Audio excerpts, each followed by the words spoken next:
Hi everybody, my name is Zahra Fatima and I want to share with you my Canadian pharmacy license examination journey and how I managed to clear all my exams in the first attempt. My journey began in August 2022 when I finished my PharmD from India and found myself in a predicament where I had to decide if I want to choose between my daughter or the PEBC exams. My mom is the one who encouraged me to go ahead with the career while she took care of my daughter until I clear all my exams. I packed my bags and moved in with my husband who lived in Canada, so happy to finally be with him, but I was here on a mission. I wanted to finish all my exams as soon as possible and reunite with my daughter. Upon arrival in Canada, I followed advice from my seniors and volunteered at a pharmacy to gain some experience. I was later hired by the same pharmacy in a role of pharmacy assistant.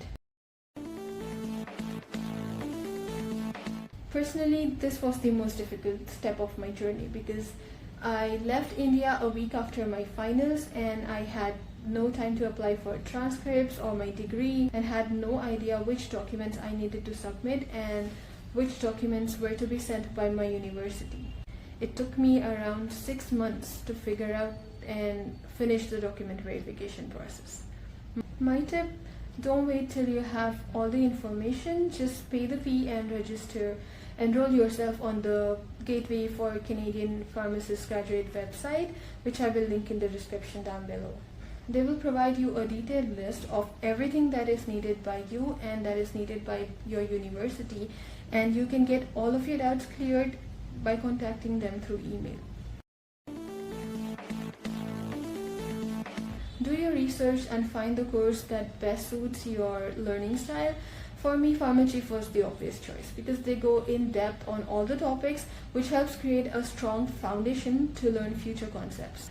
They do teach the subjects, but they also help develop your personality as a pharmacist. They shaped a lot of my opinions on the pharmacy profession, and they help instill in me the right mindset and the right attitude to go about this grueling process. I knew from my mentors that if my preparation for EE was thorough, then MCQ and OSCE would be a breeze. So I gave myself a full year to prepare for the evaluation exam. I started from February 2023 and my exam was in January 2024. For EE, I attended all the lectures and went through each lecture twice, irrespective of whether I was going to prepare that topic for the actual exam or not. And this gave me a complete picture of the syllabus, my weakness, my strengths, the areas that I need to work on. I spent around 14 to 16 hours every day for 4 months straight and challenged myself to finish 5 full revisions of the entire syllabus. And at the end of it, the confidence that I had in my preparation, it felt like I had the exam in the palm of my hands.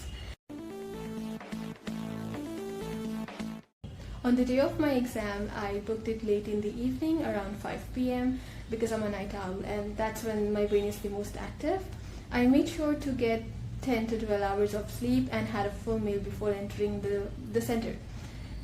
When I left the center, I was dancing with excitement. I had my husband take pictures of me. It was late at night. I was high on endorphins, so happy that I nailed the exam. I went home and registered with PharmaChief for MCQ on the day of my EE exam because I was so sure of the exam and I wanted to know what is the next step.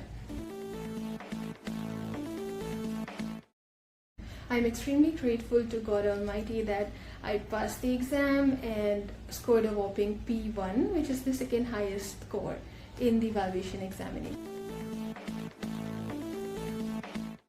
In the orientation lecture for MCQ, the PharmaChief instructors recommended taking both MCQ and OSCE together because they said the preparation for both exams complements each other, and that idea at that time sounded crazy to me because all of my seniors who attempted both exams together failed at least one of the exams, and I had not seen any person who gave both exams and passed them both at the same time.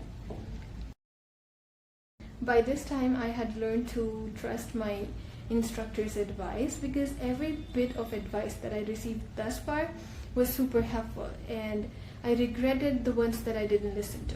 I decided to book the May 2024 MCQ and OSCE exam, and the plan was to start preparing, and if I felt overwhelmed by the preparation, if I felt like I couldn't do it, I would withdraw from the exam. I remember being told that I bit more than I could chew by signing up for both the exams at the same time, but I consider myself extremely lucky to have this strong support system from my family, my friends, and my rock, my husband, who has been the raft that kept me floating. The day before MCQ, in tears, I wrote an email to PEBC stating I wish to withdraw from the exam because I felt my preparation was insufficient.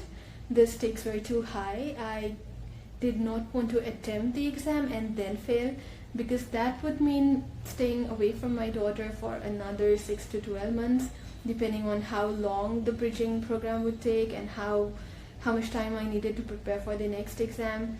And the thought of staying away from my daughter was killing me, so I saved it in the drafts, took a mock exam, scored around 70 out of 100, and decided to go ahead with the exam. Never sent that email. I still have it saved in my drafts.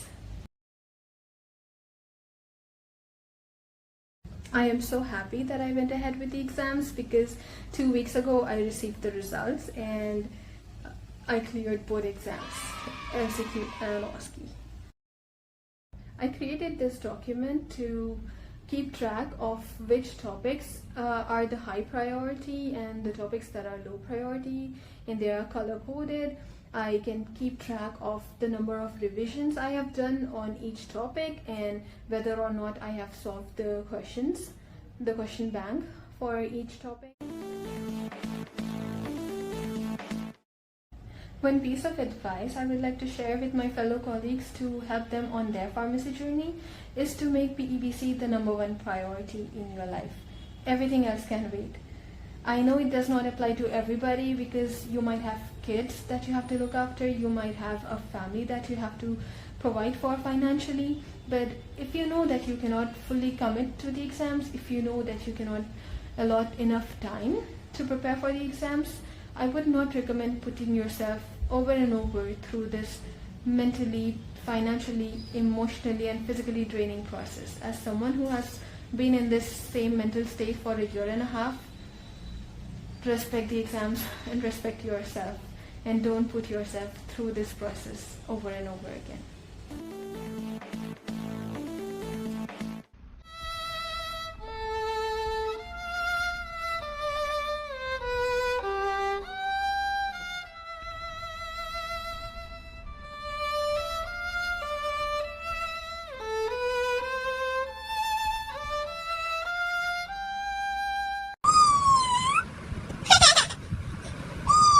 If you have any questions, comment down below and I will try to answer as much as I can. Thank you.